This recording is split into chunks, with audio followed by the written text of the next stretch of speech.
Welcome everybody to this World Satsanga held on the 31st of July 2024, and as usual it's in concurrence or assistance with Kevin Moore and the Kevin Moore Show, and as usual I do encourage you to visit his YouTube channel, the Kevin Moore Show, where he's investigating lots and lots of different individuals' ways in which they contact and communicate and broadcast the information they get from the greater reality. Okay, so this particular lecture is about being a good example to others. And in being a good example to others, we affect others in a positive way, even if it doesn't appear so straight away. So how can we be a good example to others? Well, the best way to be an example to others is to actually live and breathe a good citizen's existence, or a good spiritual existence. A good citizen is somebody who is thinking about how their interactions or their thought processes or their decision processes affect those around them, and in considering a correct thought process or a correct decision where whatever they do is neutral to those around them, although it might end up being a positive decision for themselves, it is a positive thing for them as well, because it doesn't affect them adversely. If it affects them positively, then that's also good as well, as long as that individual who's creating a decision that affects them neutrally or positively isn't seeking self-gratification or some form of award or thoughts that are putting him or her in a good light. So basically we're doing it but from the goodness of our hearts, rather than seeking some form of reward or thanks or financial compensation. So that's a good citizen, basically. So in essence, doing the things that are the right thing to do are creating a good thought process for those around us. So in creating this good thought process for those around us, we're actually creating a condition where we are being the good example. And a good spiritual example is one of those who is of service to others when it's appropriate. That means that we help people to help themselves in the future if they struggle to do something, or they struggle to achieve something, or know something, or make a decision. If we give them the tools, the mental tools or the physical tools to be able to do what they need to do, and then they can do it themselves if we teach them, or we show them how to do it, or we basically donate the tools, or maybe even if it's a financial gift, we donate that. That allows them to continue in a positive way, and in one that is allowing them to basically look after themselves rather than being dependent upon somebody else. And that's also a good, being a good example. So if we look at it from a different perspective, being a good example is, in actual fact, the best way of being a teacher. People don't like to be told what to do, and especially these days, the people who are at school, who are getting lots of information and influence from social media, from the internet, and from other individuals around them who are also accessing these different, shall we say, worldwide knowledge-based influences, are in effect thinking that they know it, but in reality they need to understand the information that they're given. So the teachers in schools will teach them, but most individuals really, thinking back to my days as well, we go there because we have to go there. We don't go there because we want to go there.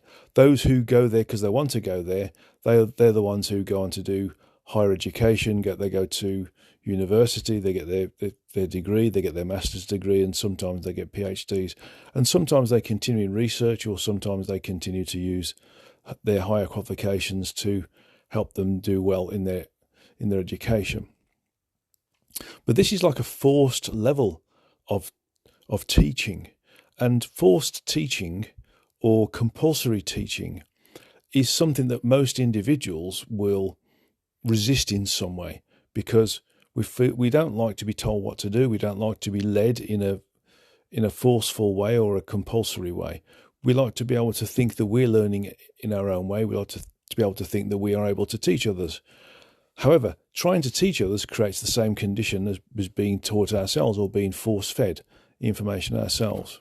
So by being the good example, by just being the good example, by living and breathing the good citizen way, the good spiritual way or metaphysical way, is the best way to instruct or teach those around us, because they will look at us as an example to how they can do things themselves. Not always, but these things do rub off onto people, even if they are quite negative about something. It'll have made some form of positive effect on them, even if it's subconscious. So living and breathing and being, thinking, behaving and acting the good example is a really important thing to do. And that means that everything we do, we should have a considered response for the way in which we think, behave and act, the way in which we answer questions, the way in which we take on board responsibilities, the way in which we take on board commands from our seniors. Those could be our parents, they could be our authority figures, they could be our teachers, they could be our managers at work. If we take on board the commands as being something we need to do to be responsible for, and doing it correctly, and with joy in our hearts, knowing that when we do something correctly, we are doing something that is of value, and of being of value, we are showing how to do something in the best way, the most efficient way, without resistance. We're also showing how to evolve. And as we do something with joy in our hearts, we start to realize that everything we do not only for ourselves or our true energetic selves, we also do it for Source or God as well. So when we do something, we need to think about, if we do it well, and if we do it and showing ourselves a good example of how to do it well, to the best of our ability, clearly there'll be those who'll be able to do things better than us if they're more experienced, or they happen to be one of these individuals who has a particular natural skill set for what we're doing, or it could be that we're doing something better than somebody else because we're slightly better, or we have a natural skill set and they have a different skill set themselves. Then we can indicate, by being the good example, by being able to understand that everything we do is going to add to our evolutionary progression, not just us, but our higher self, our true energetic self, and also Source, then we are working in a way that's not only being the good example, but we're being the good evolutionary example as well. We have to consider that evolution is a really important function of our existence. It's the primary reason why we are individualized from our true energetic selves, and our true energetic selves were individualized from Source. As we evolve, we move up the frequencies. As we move up the frequencies, we're able to go into different universal environments. We progress up the multiversal ladder. Eventually, when we finish our evolutionary cycle, we recommune fully and totally with our true energetic self. And then later, our true energetic self communes totally with Source or God. So from that perspective, it's interesting to note that by being the good example, we allow ourselves to evolve faster. And as we evolve faster, the need to be incarnate in an environment which is very, very difficult to exist within, in fact, it's a significant challenge, and therefore allows us to have an accelerated level of evolutionary progression, is no longer needed to be experienced to allow that evolutionary progression to continue in that accelerated way. So we can evolve in an accelerated way in the higher frequencies, the higher universes of the multiverse, and no longer need to come down to this low frequency to experience concerns, difficulties, issues, love, joy, wonder, concern, anxiety, depression, love, wonder again, and responsibility, and wonder at ourselves and how we've achieved things. Because all of these things are functions of the lowest frequency of the physical universe. We get all of this and significantly more ways in which we can experience things in the higher frequencies. So we don't need to come here anymore if we evolve to the point where we've mastered being here. To master being in the gross physical and work our way through and ascend the frequencies whilst we're incarnate, or whilst we have a number of different incarnations here, we create a condition where we no longer need to be here. Because once we master being here, the point of being here being experiencing difficulties or hardship or not being able to do things in the way we would do in the higher frequencies of the multiverse, and therefore we have challenges to overcome, allows us to move beyond it and therefore no longer need to be here. So in effect, by being the good citizen, we're evolving faster. We are creating a condition where we're evolving and therefore no longer needing to experience, learn and evolve through being in the physical universe to accelerate our evolution progression. We can do it in the higher frequencies. So we've mastered the physical universe, we've ascended, and therefore we're ascended masters. So being the good citizen, being the good spiritual individual, being the good metaphysician, just being the good example, allows us to evolve and move beyond the need to incarnate in any of the frequencies associated with the physical universe. That's those that are gross physical, and those that are spiritual-physical, and those that are nearly energetic. So think about being the good example as something that is not specifically a function of selfishly wanting to evolve, but in being the good example, those that will take that example will evolve fast as well, and they'll also be a good example. And then those individuals who interact with them also sometimes take the good example, and they also start to broadcast being a good example in some way, shape or form. So as we're a good example and affect those around us, either in a large way or a small way or a microscopic way, those around them also get affected in various different ways as well. So consider the fact that when you're being a good example and you're teaching by example, even though you should not consider yourself as teaching by example, you're just being the good example by living in a considered way, making considered decisions, taking on board responsibility in a considered way, knowing that you can only take on board the responsibility that you can cope with, that you are able to do it in a good way or an effective way, a robust way, and not taking on so much that it's difficult to do anything in an effective way, and it's usually just about or not even acceptable. Then we can create a condition, again, as I keep saying, where we can move forwards and evolve. As we affect others, others affect others, others affect others. So it's a fractalization, a triangulation effect, a volumetric triangulation effect. So being the good example isn't being a goody-goody person. We can still, and we should do, exist using the middle way. I think the Buddhist way is actually a very good way. Never too good, never too bad, but showing a measured and considered way of existing here. And in doing so, we are our own good example as well. And so it's not about being too good or being too bad. It's about showing how to be here in a considered way and how to navigate through this incarnation in the most effective way. Understanding how people are going to respond is one way of giving a considered way. And so not responding instantaneously by saying, actually, give me a moment to think about this, or I don't know right now, can I come back to you and give you a more robust response, is acceptable. Some people would want it faster, but if you're adamant that you think you can give a better response by making them wait 24 hours or making them wait a few seconds, maybe even a few minutes, then that allows you to give them the best result possible. And again, you're a good example because you're not shooting from the hip.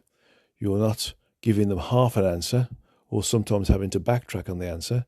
You're giving them a correct answer, an educated answer, a good example of an answer.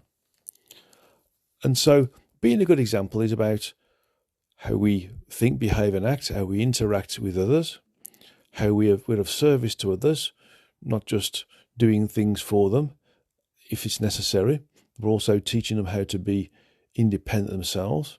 It's also seeing how to eat correctly, how to eat the right food.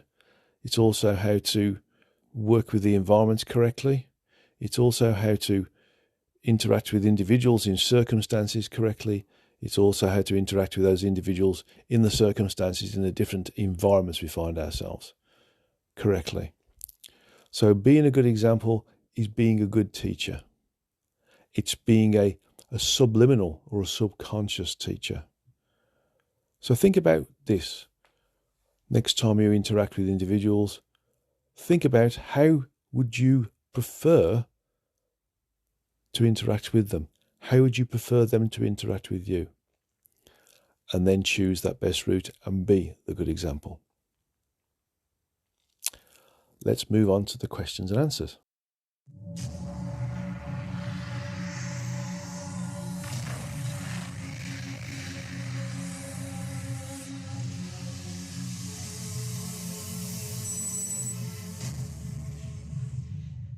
Okay, welcome everybody. It's good to see you all. And it's quite a hot and humid day in the UK, which is quite a surprise considering we've had a significantly wet summer this year. Excellent. Okay, let's start the questions. First one's from Ulla. I think it looks like she's got a few. In Beyond the Origin, you said that even the origin goes back to zero, resets the cycle once its area is mapped. Are the entities then reset or cleansed to remove all previous experiences and status, or do they retain their creator abilities by default or by design to start over? Well, in the history of God, I seem to remember, or maybe it was the Beyond the Origin, I can't remember now, such a long time ago. When the source moved on from the volume of space that its sentience is currently occupying, and we all recommune with our true energetic selves, and our true energetic selves recommune with source, there are those that are of reasonable, so I think most of the true energetic selves will become sort of almost like source entity status, but that might be with the origin. So, and then the source entities becomes like super source entities. So, but that's at the end of the evolutionary cycle that's associated with all of the source entities experiencing all of the structured space within a particular environment, because there's 12 levels of environment or 12 levels of structure in the first of the 12 groups of structures, because there's 12 groups of structure within 12 groups of structure. And so the origin is occupying the first group of 12 within the first group of 12 structures. So my understanding is that there's no point in resetting the sentient level to zero, because there's a lot of learning and experience and subsequent evolution that's happened with those volumes of sentience. So they will be reused. They'll be given a higher level of status so they can experience, learn, and evolve in a more reasonable way, consistent with their level. So, for example, our higher selves will become source entities, and the source entities become super source entities.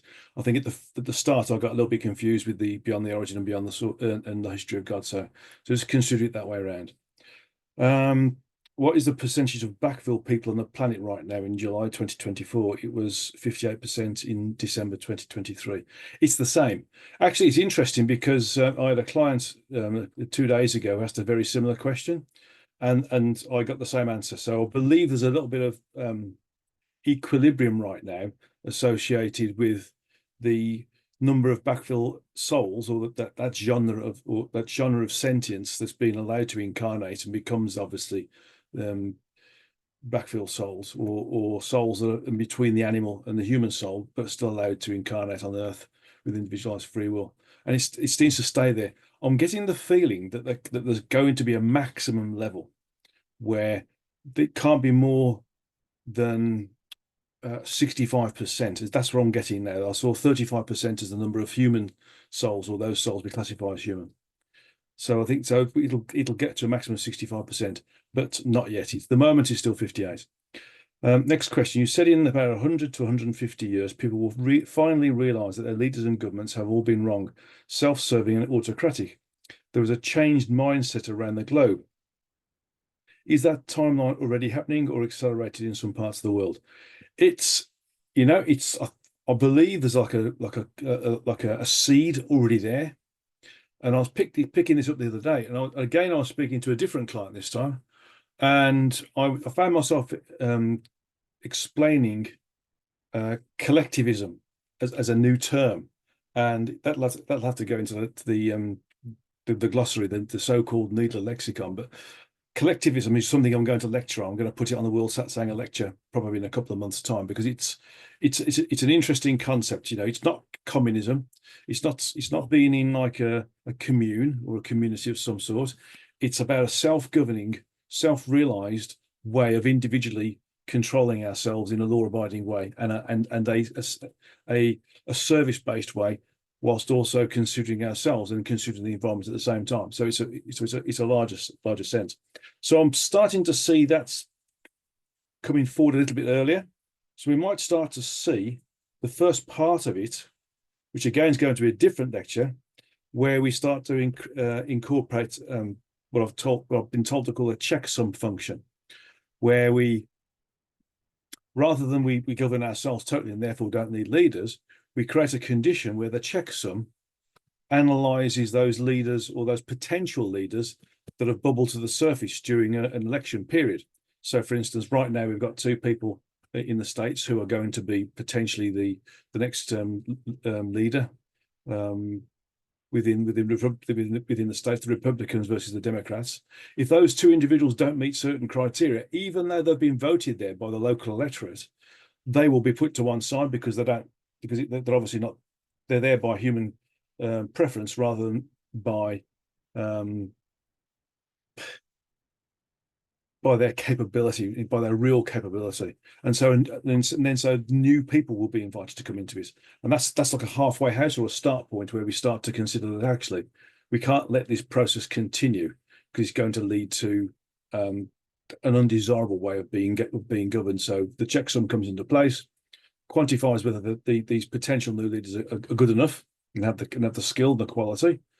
And if they don't, they go and somebody else is then invited, totally at random. So new people sort of start to come onto the stage, and if they do end up being okay, then of course we go through the rest of the process. So I'm seeing that's start to happen, and that's going to be starting to come into it within the 50 years slots, before the 100 to 150 years slots. Okay, so Daniel's asked a question about dolphins. Dolphins are highly spiritual beings. What about panda bears, and how do they come here? And is there a history for panda bears? How close are we to consciousness in dolphins? Dolphins have the same sentience as us, effectively. It's just a different body. It's just a different incarnate vehicle. If you think of our sentience as being what we are now, and when we go on holiday somewhere or when we go to a different location, we take a hire car. If we haven't driven there, if we need to use another way to get around other than public transport, then that hire car will be the body, and the sentience will be us right now. So if we think of the condition where anybody that's capable, that's any form factor, that's capable of housing a significant level of sentience or a higher quality of sentience, then that body is what we would potentially incarnate into. And so dolphins are that sort.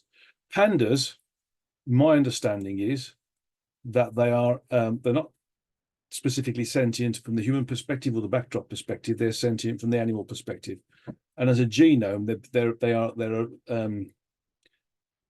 they're another piece of evidence, a living piece of evidence of what we used to do in the Atlantean period. Okay, when we used to manipulate the genome of different animals and ourselves. Daniel asks again, how are we doing on the Earth? Are we making progress, pulling together to a higher level? We're bouncing along the bottom right now, and that's quite obvious. But we are starting to increase a little bit of elasticity, if you call it that, where we're starting to bounce a bit higher. And although we're sort of coming back down to the bottom again, we're starting to create a condition where we might just start to take off. But that's going to take, on being shown here, about 10 to 12 years. But it's we can't get much lower, so that's a good point. Even though it appears we might get much slower, there's lots of things happening around the world that are creating a thought process where we all start to rebel against. By rebel, I mean not accept rather than go to war, where we're not accepting certain ways in which we think, behave, and act, or collectively or individually. Okay. Alejandra says, if source entity one wants all its energies to become sentient, could we then say that the true energetic self starts from a frequency level, or from frequency level 1, or how does that work?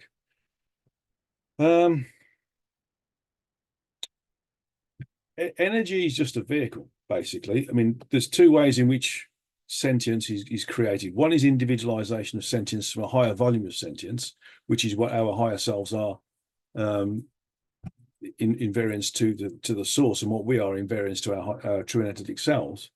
And then there's a case where energies of similar or same type can start to sort of coalesce together and become closer together and start to gravitate towards each other and start to actively gravitate towards each other, then to slowly and low levels of intelligence is created, and that starts to be used to gravitate together.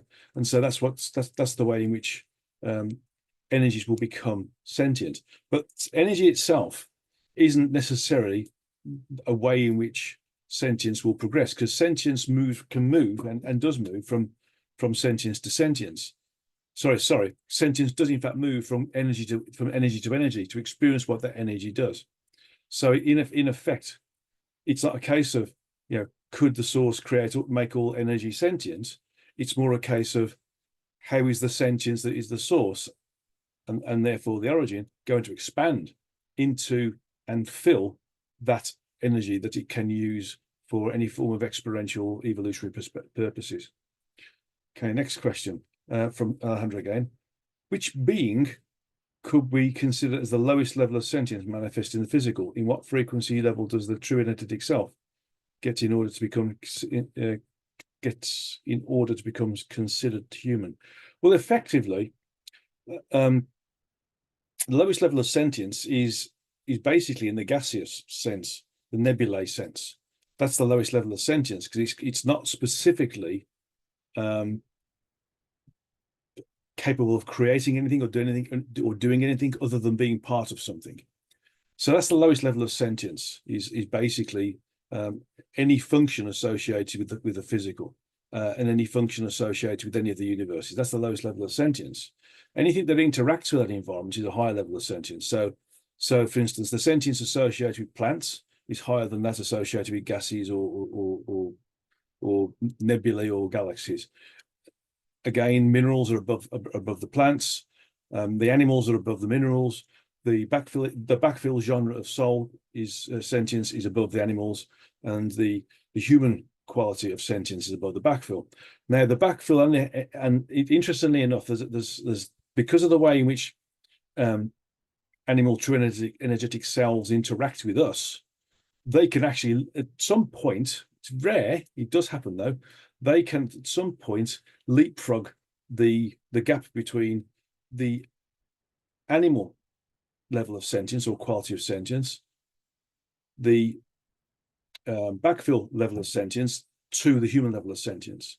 So animals can go straight to human at some point, or their true energetic self can do, but obviously at the lowest level, and backfill can go to the lowest level of the human level of sentience as well. So it's a function of evolution, basically. Or if we were created or individualized by a source entity with the right volume, density, and quality of sentience in the first place. Okay. Right. Last one from Alejandra. Lastly, does the true energetic self start or form with sentience or from the very beginning of the energies? True energetic cells are individualized units of sentience from the source. And that hopefully explains that. So a true energetic self won't evolve from the energies unless there is a volume of space within the first group of the first group of 12 levels of structure space within the origin that doesn't have any sentience there, and the energies that are there are on their own long enough to create their own versions of sentience, which when we get to beyond the origin, you'll start to read little bits about that, because it does mention that that does potentially happen. But the origin in its expansion will, in fact, let's call it hoover it all up, or accept it all into a larger state of communion. Okay, Jagjots. First question. When the source moves into a new area of energy to further its evolution in the next evolutionary cycle, is this new area physical or energetic? If all its origin energy is, then how is this new area of energy different for the source to explore? Its minute differences is what I can understand. When it moves from one volume of structured space to another volume of structured space and occupies it with its sentience, there are different sub-frequencies associated with the energy, if you want to call it that. So it's almost as if there's the volume of space, although it's categorized in being different levels like frequency, subdimension, full dimension, zones, continuums, etc., etc., etc. They in effect should have a consistent level of consistency around the whole volume, but they don't. And that's the same with the physical universe, because there's the levels of frequency within the physical universe aren't consistent. And that's where we get the yugas from, that the Hindus recognize, where we start to go eras of high frequency and high civilization, and eras of low frequency and low civilization, because we're moving through these levels of locally high and locally low frequency. There's other entities have created and therefore leave that level of frequency behind when they move on or move to a different location. So basically it's a function of, there's no real consistency, although from our perspective it appears to be consistent. It's not from the source's consistency. Next question. Does the event space come under any frequency, or does event space supersede all frequency?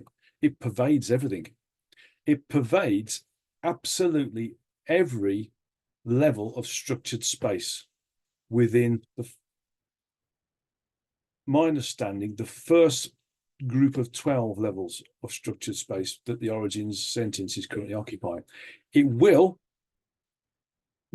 occupy the others as well, as the origin goes through and starts to occupy the second group of 12 and the third group of 12 and the fourth group of 12. It will start to pervade that as well. If you get a chance to read Beyond the Origin, it explains what happens to event space, because event space eventually becomes the origin, because that's the only way in which it survives. It survives with the origin moving out of structured space to non-structured space, and then something else happens, which is a bit difficult to explain in a few minutes. So it will have to be a bit patient. But it pervades everything. It's simply a function of sentience that was previously going to be the dominant volume of sentience, but that in itself it recognized that to be a more competent volume of sentience, and that if it didn't let that other volume of sentience become dominant, then basically sentience could grow and then wane, could grow and collapse. So it recognized that the only way for everything to continue to evolve and to continue to expand would be for it to make sure that every road led to the origin being successful, and it in itself therefore gave up its own dominance, and therefore it created a condition where it was the key to continued evolutionary opportunity. Okay. Right. Number 4. Is belief a function of spirit and thinking a function of mind? In manifestation, they teach one to believe it is done. Belief is a limited statement, because belief is based upon us not experiencing something ourselves, but accepting that somebody of authority is correcting what they say. So, for example, if you've never experienced a light bulb working and a switch on the wall turning a light bulb on, and I said to you, if I flick that switch on the wall, that light bulb will come on and the room will be illuminated, and you'd never seen it before, you wouldn't believe me. If I then flick the switch and you saw it, then you go from belief to an experiential system, a knowledge-based system, because you experienced it. So belief is based upon you experiencing or the interaction with somebody who's of a higher level of authority than yourself that you choose to accept as being correct and being truthful. So when we manifest something, we have to know it's going to happen, or know it's happened, rather than believe it's going to happen, because belief is a failure. Basically, knowledge is the creation of that which has already happened, or should I say, the focus on that which has already happened, because everything that's already happened is happening now, will happen now, has happened now, is going to happen, is happening. Okay. So I hope that helps that question. We've got 9 new questions. Wow. The Yoga Sutra of Patanjali teaches of objective samadhi, leading to a state of objectless samadhi.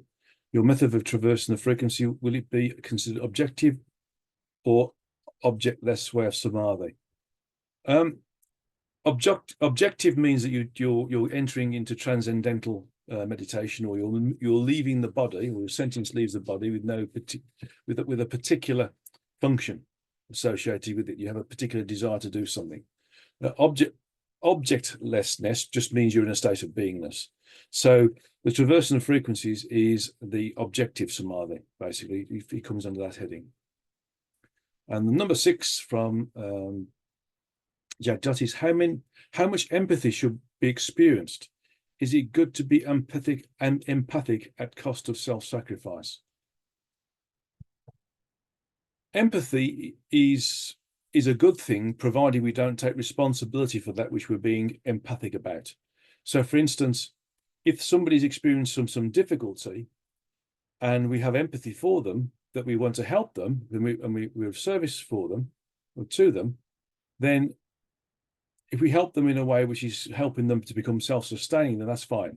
That's sort of a limited level of self-sacrifice based upon being of service. If we are empathic to the point of taking on board the responsibility for that which for the difficulty which a person is having, then we're entering into a karmic state, because we're actually stopping them from growing and evolving. And the point of interacting with them may have been to help them out initially, but then to help them become self-sustaining and moving on. So self-sacrifice is good. For instance, letting somebody else have the parking place, if you're feeling magnanimous, rather than you have the parking space. But if it becomes a case of you're going to give everybody the parking space that comes along next, then you're not allowing yourself to do that which you're responsible for yourself. So it's a little bit of understanding the balance there and creating balance. Okay. Next one's from Daniel. Okay. The weather and catastrophic weather events are happening on a more often basis. Anything we can do to mitigate this damage to our people, places, and things? What most of you might not know is that Daniel and the people in his community, and some other friends of mine in Arkansas, had some significant property damage as a function of hurricanes and tornadoes. And Daniel is his community recovering from that. So we send our love and our thoughts to Daniel, and to Paul and Ellen in Arkansas as well. So it's a very, very difficult time for people, when probably not even allowed to get insurance because they're in various different tornado alleys, for example, where it's considered that they will at some point in a certain time period be affected detrimentally by these sort of weather systems. The weather systems are a function of the way in which the Earth is going through a cycle, not particularly a yuga, but although the Earth's position within the solar system and its position within the galaxy and its rotation within the galaxy, within the universe, is creating a way in which the Earth changes its position. So we go through a change in the axis, which we've done, which affects the weather. And we're going through a change in the frequential state, and how that frequential state affects the magma and the core of the Earth. So that changed the magnetic orientation. So we're about to go through a flip. Now that agitation also connects with the frequencies that just above the gross physical, and which affects the weather as well. And that affects things like the jet stream and other things. So I think what we can potentially do is to meditate on keeping places a higher frequency, because that would, in effect, deflect some of the weather, rather than allowing it to just travel where it needs to. So it's a function of where we are within the galaxy, and the position within the Yugas, basically. Yes, Mr. Pollis, good. Any insight into the near assassination of President Trump? Seems like divine intervention, else he would have been killed. How is it the future of a country and world hangs in one seemingly random catastrophic event?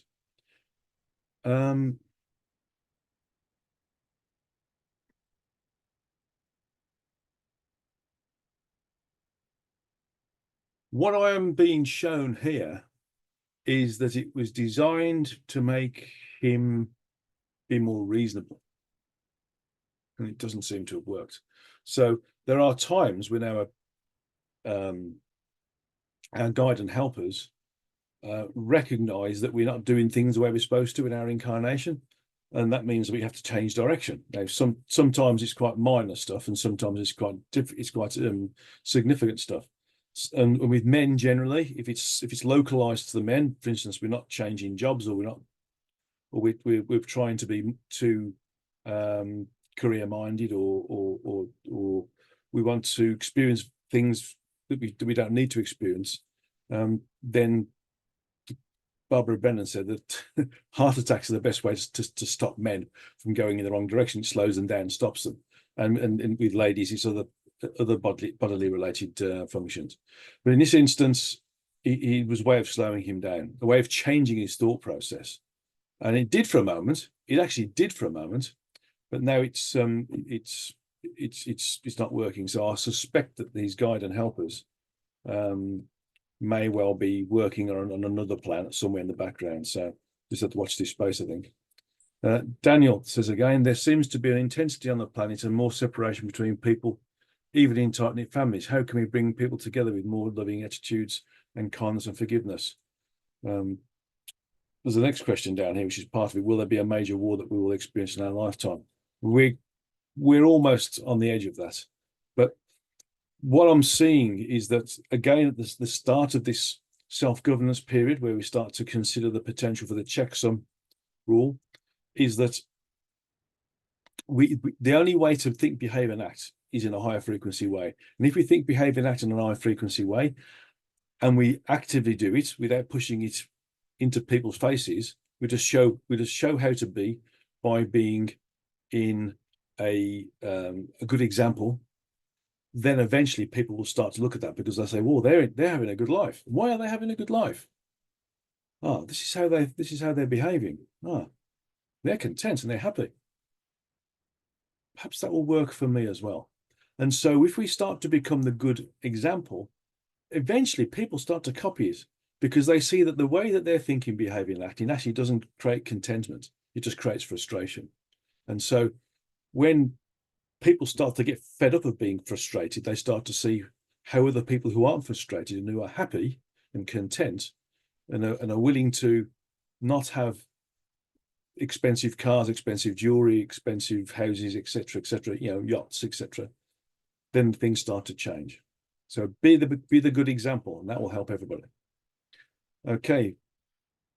Bill Pulse again. Are frequencies lower now than in the last century when mankind managed to kill about 200 million of itself? No, we're not that level. Thankfully, we're not that level. We're not at the level where we were very, although we were higher civilization, we were still quite medieval in the 17th century.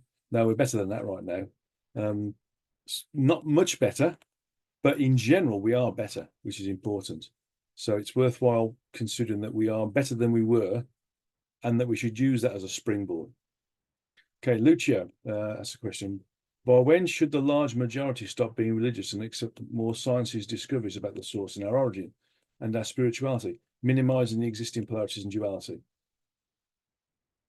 When the leaders or scholars of these religions start to go look back and start to look at the history of where their start point was and where they are now, and what's caused the condition that they're in now compared to how it was in a pure sense at the start.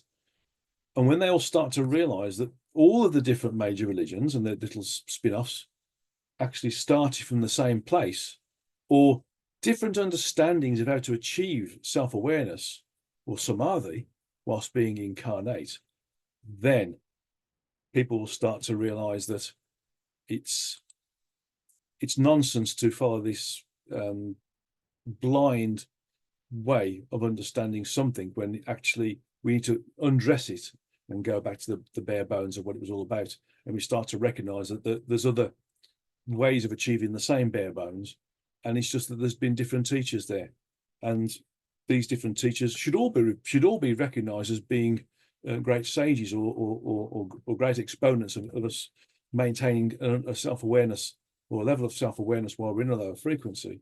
And rather than saying my way is better than yours, trying to create a condition where we recognize that they all come from the same thing, and so and in their purest sense they're all valid. And depending upon your own personality, depends on which particular methodology suits you best, and therefore you go down that road. Okay. There's Bill again. What is the source's expectation regarding pregnancy? Is it okay to kill a fetus? If so, to what point in the pregnancy does karma enter into this? From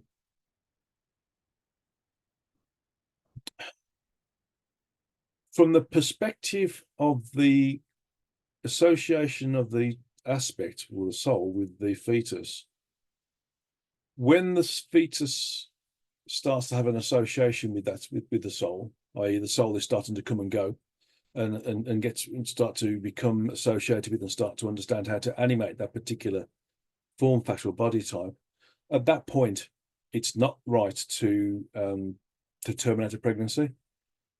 How do we know that? There's no way in which medical science right now will understand at what point a soul is starting to connect with a body and therefore expects to incarnate with it. However, there are souls who just want to experience this level of minor connectivity, and therefore termination at this point is part of their evolutionary progression as well, their experience as well. So it's quite difficult. But what I'm seeing here is that no more than 2 to 4 weeks from conception, from initial conception. And 2 to 4 weeks from initial conception is something that most individuals don't really know that they're pregnant on, unless their bodies are quite sensitive and they can spot the difference. So 2 to 4 weeks is the minimum, really. Okay.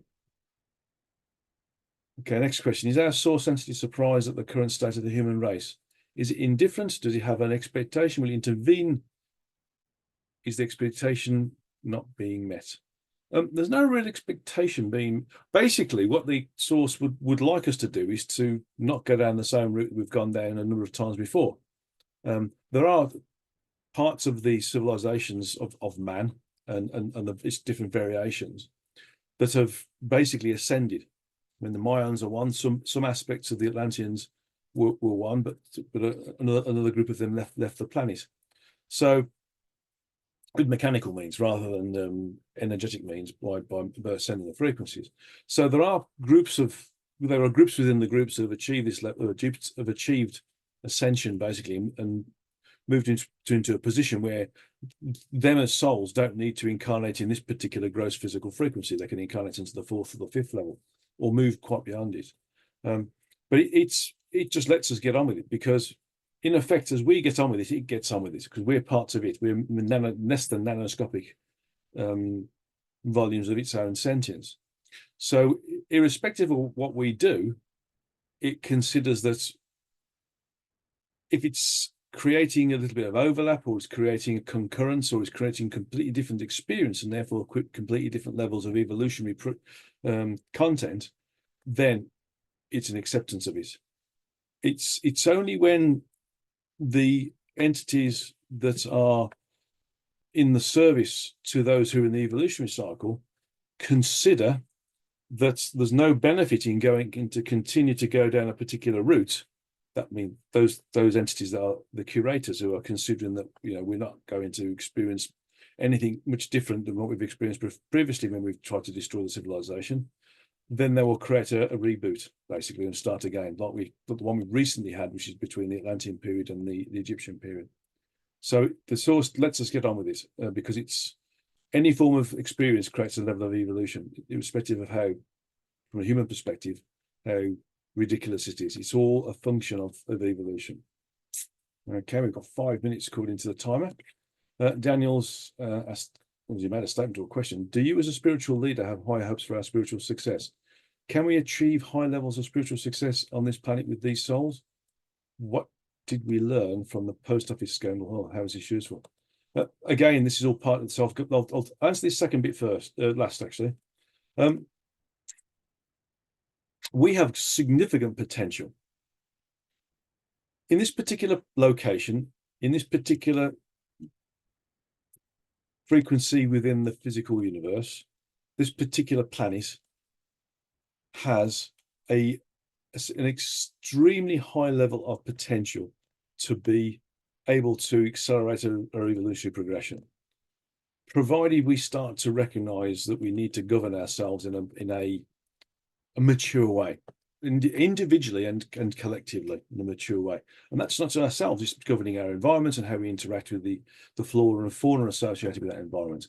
And as part of the question that Ulla asked earlier, it is starting to happen. It will happen because there are individuals who are being involved with things because their leaders are doing things which are distasteful that they don't agree with. And that means that there's a world state starting to appear that's, although it's not dense, as it were, it's extremely fine. It is starting to become like a kernel of thought.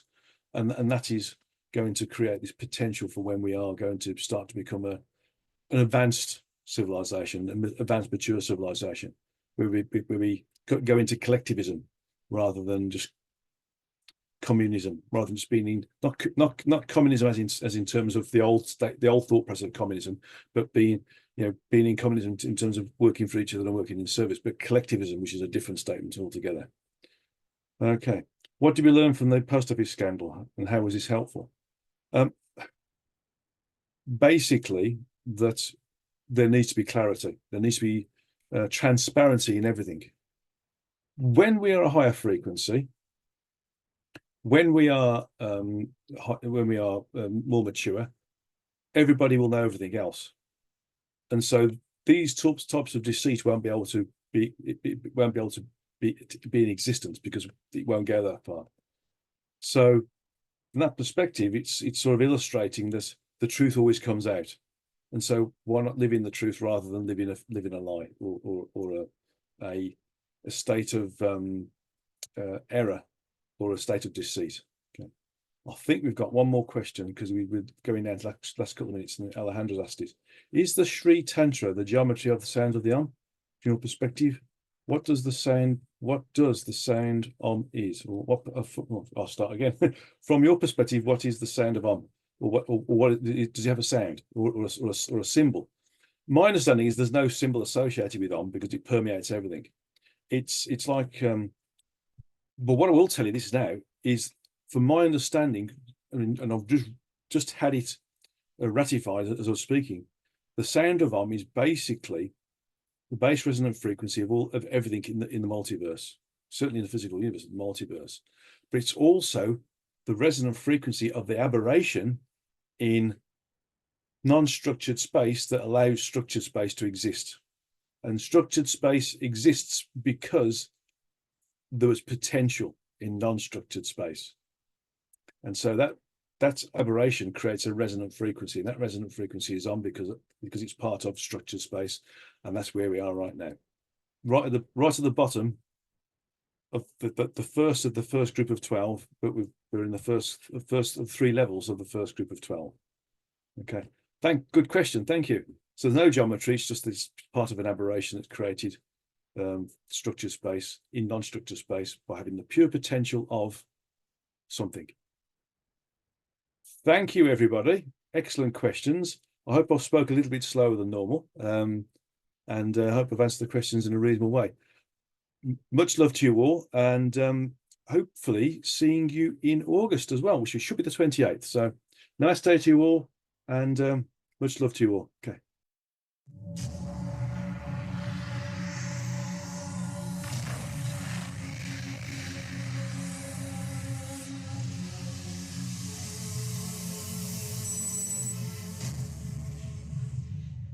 This meditation is quite a short meditation, but it's something that should help us with being the good example. It's about giving the considered response. So let's sit in the correct posture. If you're sitting cross-legged, make sure your back is straight and your neck is aligned with your back. Your palms are uppermost on your upper thighs. Your eyes are closed and gently focused on the spiritual or third eye, which is in between the two eyebrows or above the bridge of the nose. If you're sitting in a straight-backed chair, make sure your feet are flat on the ground. Again, your backside and your back are aligned with the right-angled effect of the squab of the chair and the back of the chair. Again, your spine is in line with your neck, and your neck is in line with your spine, and your closed eye vision is gently focused on the origin of the spiritual or third eye, which again is in between the eyebrows and above the bridge of the nose. And what I want you to do is just to relax.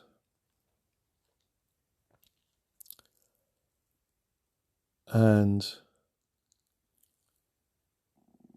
allow yourself to become calm.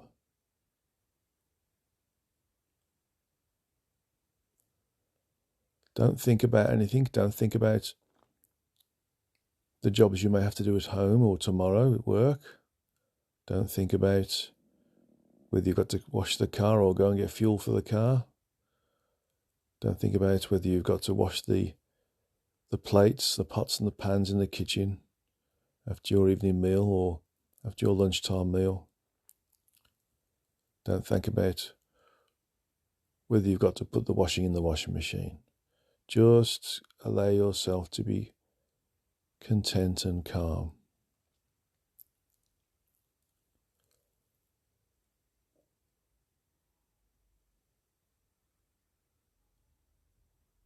Being the good citizen or giving the considered response is reliant upon us being calm and not feeling the anxiety associated with having to respond instantaneously to some request, action, or command,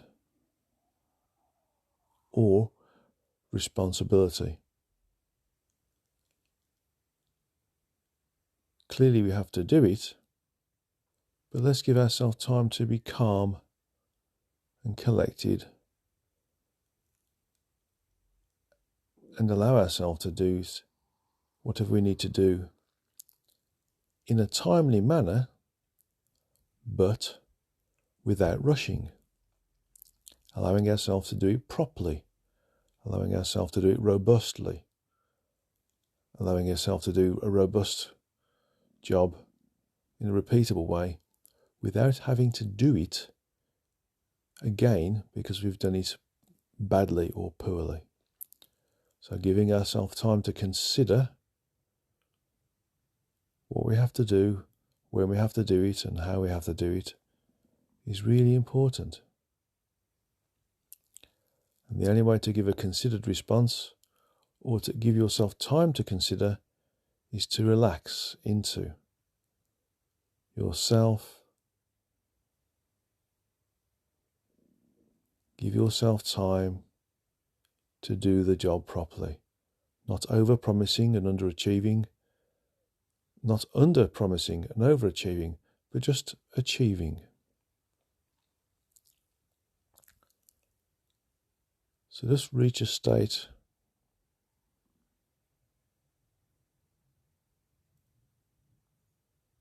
of contentment, of just beingness.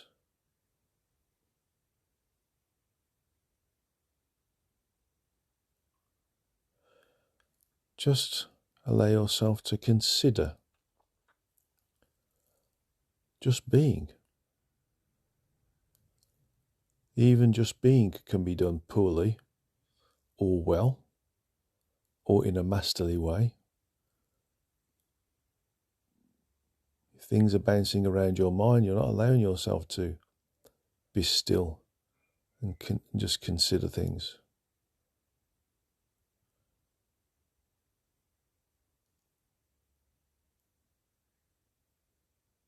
but just allow yourself time to be. If you're not giving yourself time to be, you can't consider things properly, because you're not giving yourself time to be, and therefore you're not giving yourself time to consider.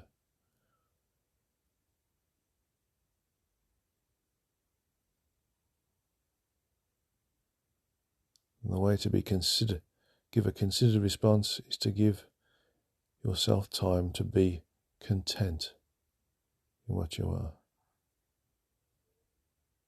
Just allow yourself to sink into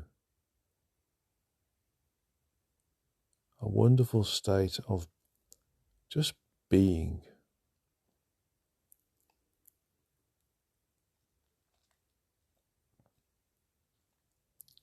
Allow yourself to just be. There's no job you have to do that's so important that you can stop. It's going to stop you from this beingness. There's no plan that you have to do which is so important to stop yourself from being in this beingness.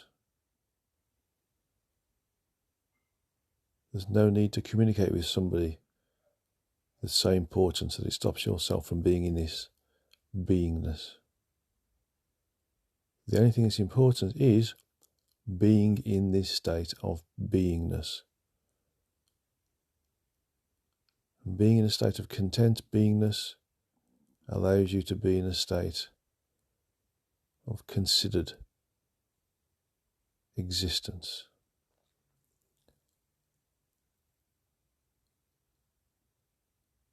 Mindfulness is another way to describe it. Just allow yourself to be mindful of your ability to exist in a considered way,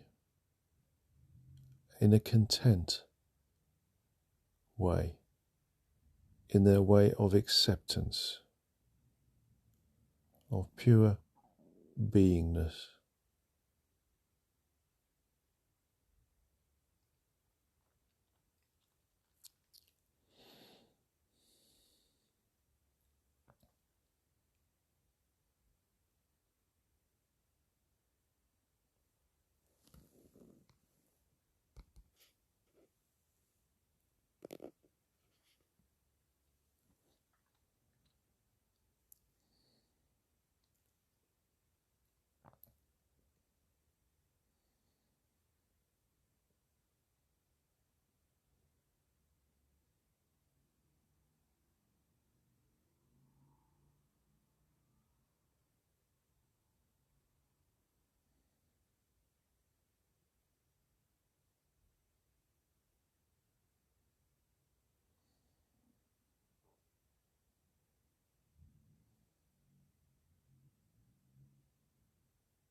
Feel how wonderful it is to just be. There's no anxiety, there's no stress, there's no depression, there's even no joy or no love or no wonder. There just is beingness. It's a delightful, neutral state to be in, an unbiased state.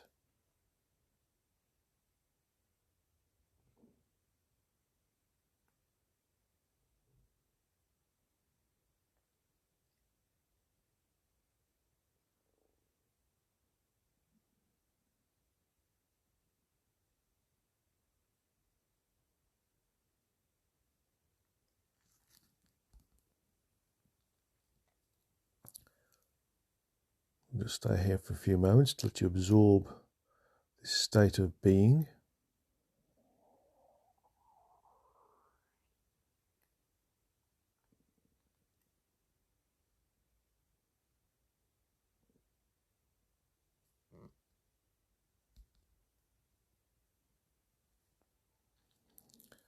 Just hold on to it.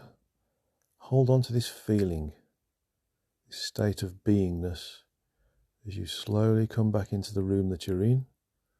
You slowly open your eyes. Slowly have a drink of water. Slowly take that water. Slowly move your body. And give yourself the time to consider how you're going to move, how you're going to walk across the room, how you're going to interact with others, and feel how liberating it feels to be in the considered response and a state of beingness that stays with you even when you're not in meditation.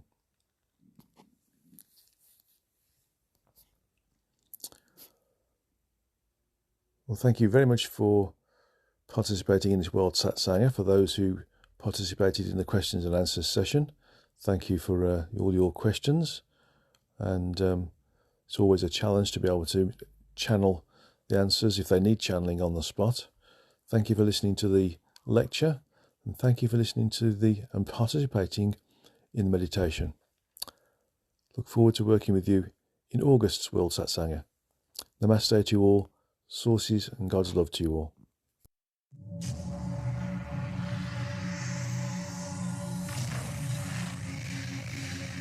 Did you see the aliens in Crete?